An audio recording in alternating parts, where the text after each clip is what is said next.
Hi, welcome back to the fifth chapter of the book review. Um, in this fifth chapter, there were so many concepts, and there was no emphasis on any of the concepts. So we'll just go through the concepts, and I guess we have to make use of it ourselves. So prioritize them or whatever. So they started out with the ray of creation. What is the ray of creation? Well, it is described as 7 levels and they are layers, and they are absolute. Then come all worlds, all suns, the sun, all planets, the earth and the moon. And the idea is that in the beginning the absolute created all worlds, which then in turn created all suns, which then in turn created, well, not the sun, but every sun created its planets in their solar system and so on. But here we see already that it's not one line, the ray of creation, but it branches off like a tree at the level of from all suns to a specific sun. Every sun will create a new branch in the tree. Yeah. Alright, so then they explained contradicting scientific views. For example, that so every being in this ray of creation is striving from where it is to the absolute. So the moon wants to become an earth, a planet, and the planet wants to become a sun, and so on. The moon is currently at the end of our ray of creation, and what it's currently aiming at is becoming a planet with its own moons. And we can see this already in progress according to the book, of course. I'm just citing here from the book. We can already see this in progress with Jupiter. Jupiter is on its way of becoming a sun. Jupiter is the largest planet in our solar system, and it has about 70 to 80 known moons. So yeah, you can kind of think or agree with that it might become a new sun, and the moons are becoming planets and so on. I mean, we're talking here about billions and billions of years, so we can't say now anyway if that's true or not, this statement made in the book. But it's not entirely implausible for me. Okay, then let's go on quickly because we have so many points here. Then they talked about the will of the absolute, and the absolute tries to enforce its will, but it can only enforce its will on its direct sub-level, that is on the level of all worlds. It cannot enforce its will on lower planes, on lower worlds in the ray of creation, only indirectly by abiding the laws of the intermediary planes. Alright, Then they talked about the idea of a miracle, and I think they just said that a miracle is something which we can't explain or which doesn't occur. We haven't seen. We have seen only for the first time. And yeah, miracles therefore don't exist. Then they talked about our place in the world, so the human race as function actually, and the human race's function, or not only the human race's function, but all organic life on Earth serves the purpose of feeding the moon. So the moon feeds on organic life in the way that when an organic being dies, it releases energy which is then consumed by the moon. And the moon needs this because currently the moon is cold and it's on the way of becoming a planet, so therefore it needs to heat up, and it does that by consuming the energy of dying organisms on Earth. Alright, then we got that the moon is active influence on our lives, not only active, but it determines every of our actions normally. But the good news is that we can break free from that by going through this evolution of developing our own will. So we have the concept of the four bodies again, so we have to develop our fourth body where we will have our own free will.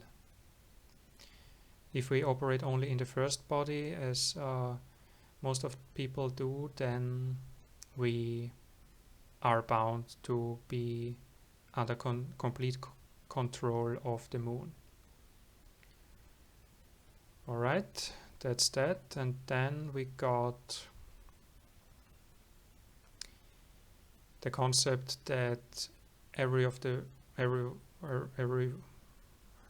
of the worlds has its own matter, and so every one of the worlds on the ray of creation, where we introduced 7 layers, and when we start in the absolute, so an atom of the absolute, let's say, is one units large, then an atom of the second layer is 3 units large, an atom of the next layer is 6 units large, then 12, then 24, 48, and we multiply always by factor of 2. And then they said that matter, everything, so matter vibrates at a certain rate, and that the denser the matter becomes, the less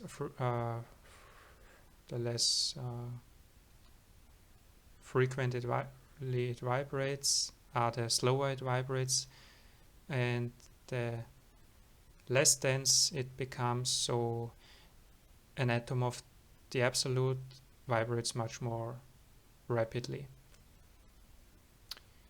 Yes, then they introduced 7 kinds of matter. The first 3 solid, liquid, and gaseous. I hope I pronounced that correctly now. And the fourth one, plasma or electricity. And beyond that we got what was it? Light and magnetism. Or let me just quickly check it up. Light. Where is it? Ah, Oh, gaseous, electricity, light, and magnetism. Yes, that's right. Okay, that's the... Well, that were actually, if you listen carefully, only 6 types of matter.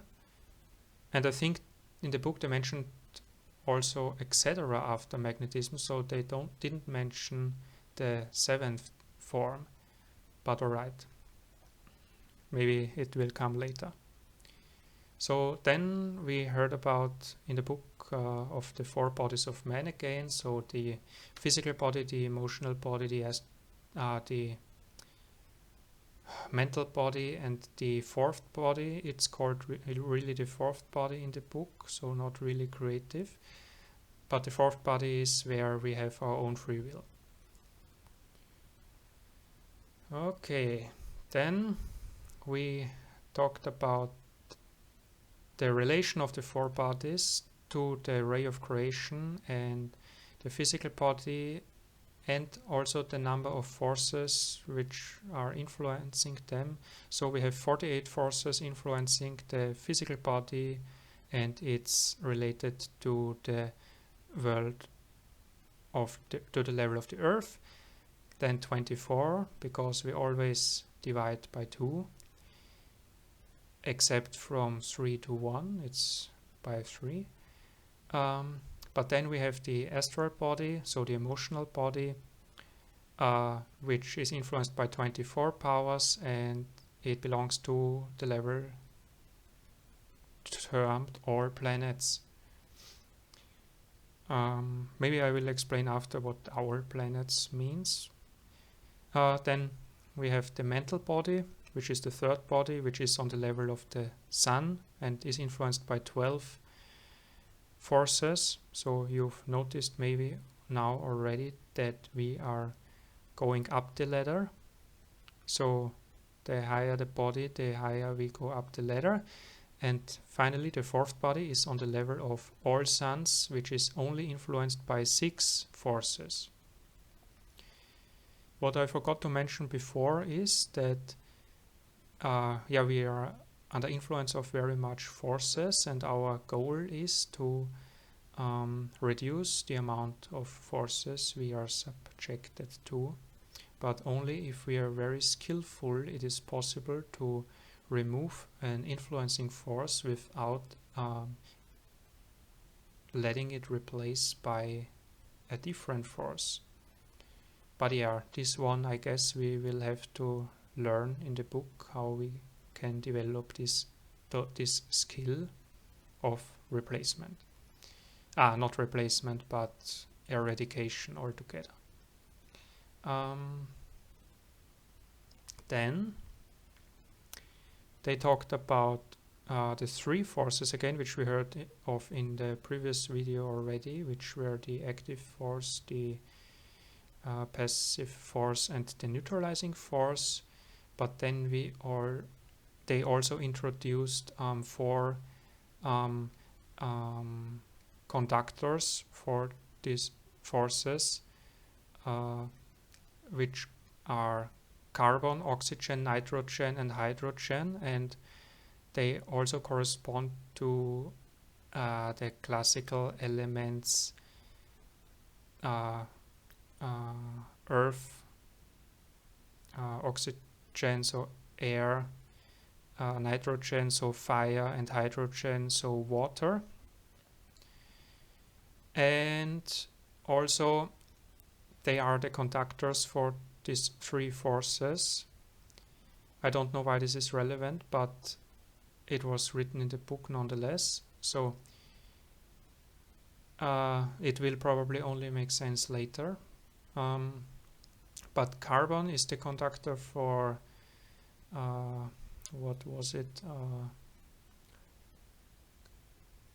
Carbon is the conductor for the active force, oxygen is the conductor for the passive force, and nitrogen is the conductor for the neutralizing force. And if nothing of that applies, I didn't understand it exactly, then hydrogen is needed or appearing, or I don't know. Okay, so these were the 3 forces and the 4 matters, so they are conductors.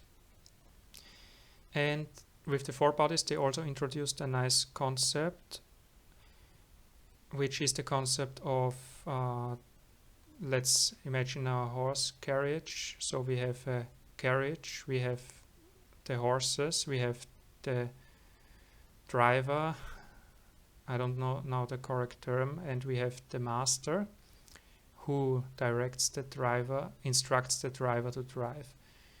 And those 4 things correspond to the 4 bodies. So the physical body corresponds to the carriage, the emotional body corresponds to the horse, and the now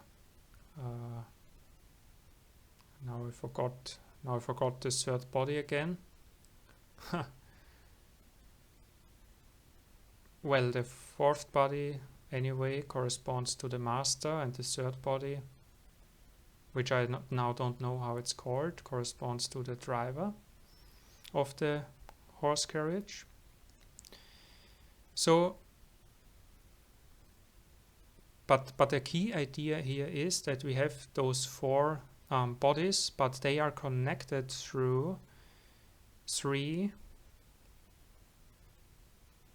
connectives, and only if the 4 bodies are intact and at the same time the 3 connectives are intact will the whole horse carriage, will the whole thing travel well, right? And the 3 connectives are, in this example, the driver is connected to the horse to the reins, and the carriage is connected to the horse through through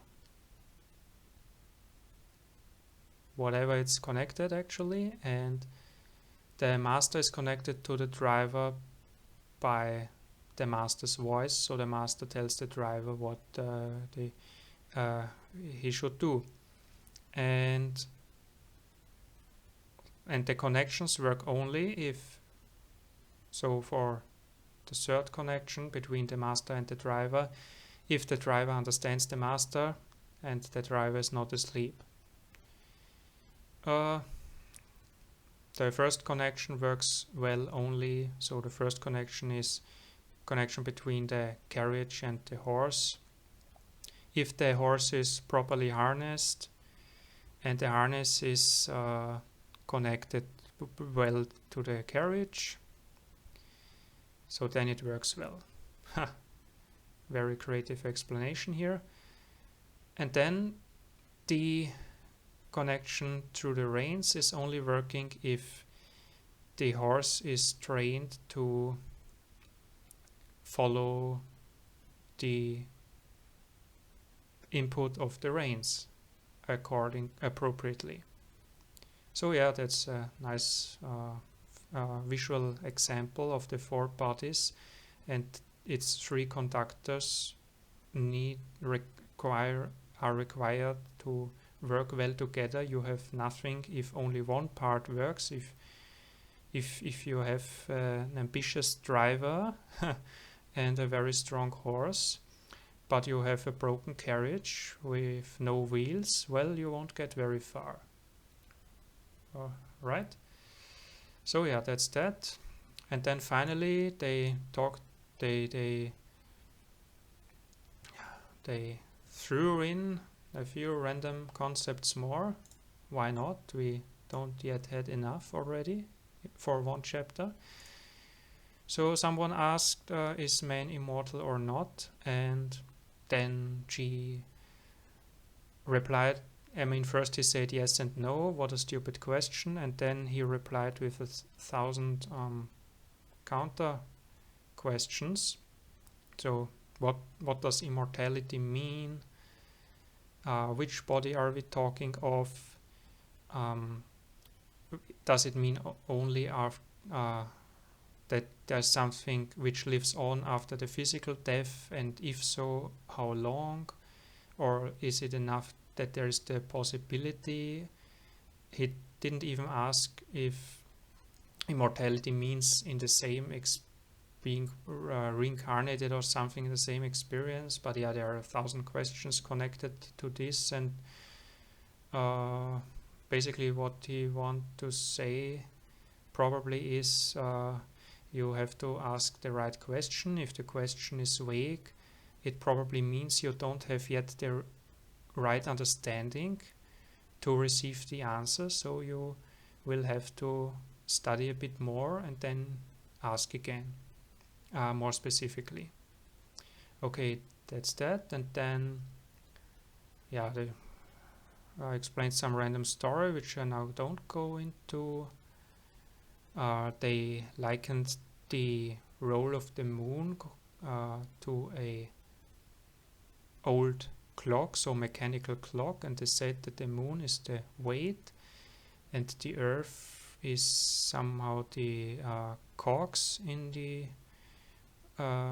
clock, and humanity is in the clock the expression of the handles. And so I didn't really understood this example, sorry, because I also didn't take enough time. Maybe I should have left it out now altogether. So, but the last one is maybe a funny one to close with, and that was explanation of the Last Supper. So the Christ having the meal Last Supper with his apostles before his crucifixion. Is it called that way? I don't know. Anyway, G explained that,